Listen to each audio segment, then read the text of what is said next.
Michele Bachmann today implied that the media's coverage of her campaign is sexist. The candidate told a rally in New Hampshire that she believes that as a crazy woman, she's had to deal with scrutiny she would not face if she were a crazy man. Let's ask our first responders and see what they think. Joining us today, we have Duncan Birch, Laura Lee Hickok, and David Bairdale, whose opinions are sponsored by Acura.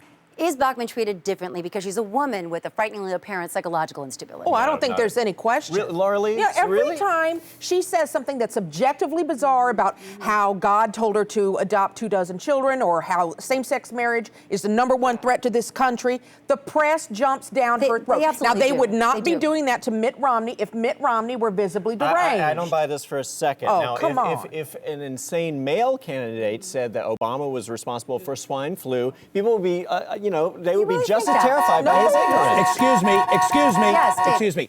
Look, she needs to start running a powerful, responsive V6 of a campaign and stop spending so much time worrying about the media. Exactly. You don't see this Acura TL worried about how it's being treated. I mean, this thing can take almost anything people can throw at it. Well, if all this is true, how does Bachmann go about throwing off the focus of being an insane female candidate? Oh, she's got to beat her crazy male opponents at their own game. If they're going to come out and supporting gun rights for the developmentally disabled, she should come out supporting gun rights for dogs. Exactly. That is totally accurate, Laura Lee. I'm 100% accurate. Thank you, Dave. Okay, when Bachmann started running around last week, though, in circles, rubbing herself with mud and shrieking wildly, the media focused completely on what her hair looked like during the incident. But when Herman Cain did the same thing just a few months ago, people focused on his insane babbling. There's a clear double standard. No, that's because his insane babblings were cogent political points. As were hers.